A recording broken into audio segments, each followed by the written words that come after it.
les élèves, la leçon d'aujourd'hui, c'est l'addition et soustraction des nombres décimaux. On va commencer par un rappel. Un nombre décimal est composé de deux parties séparées par une virgule, la partie entière et la partie décimale. On va commencer par la partie entière. La partie entière est composée des unités, dizaines, centaines et les milliers.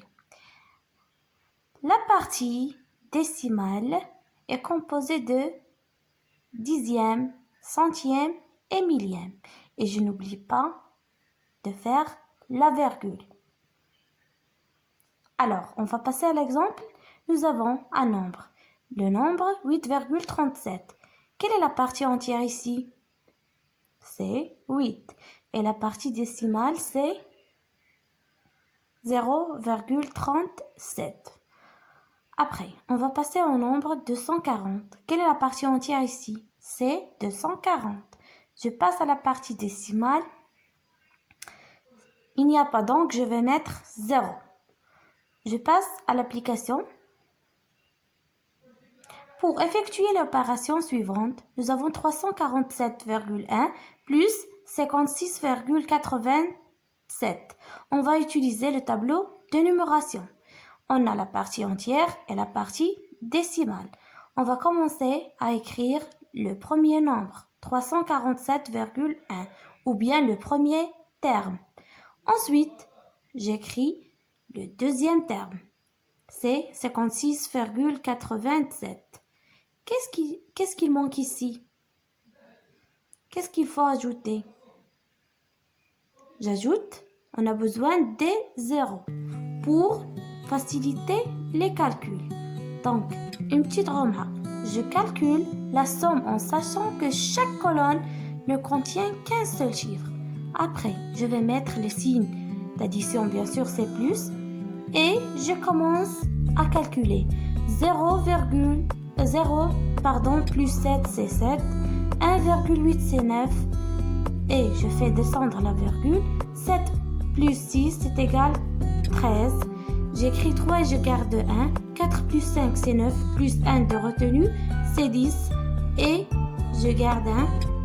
3 plus 0, c'est 3. Plus 1 de retenue, c'est 4.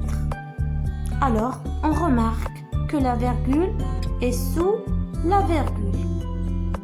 Donc, 347,1 plus 56,87 est égal à 403,97. Maintenant, on va passer à la soustraction. On fait de même pour effectuer la soustraction. Effectuons l'opération suivante. Nous avons 58,9 moins 7,47. C'est la même chose. Je commence par le premier terme ou bien le premier nombre. Nous avons 58,9. Je mets chaque nombre à sa place ou bien chaque chiffre à sa place. Ensuite, je place le deuxième nombre ou bien le deuxième terme au tableau.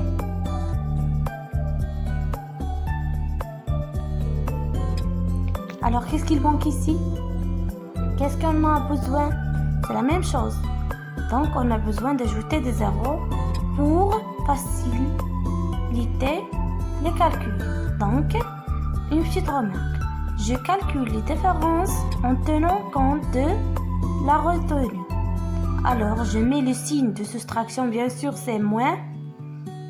Et je commence à faire la soustraction. 10 moins 7 est égal 3.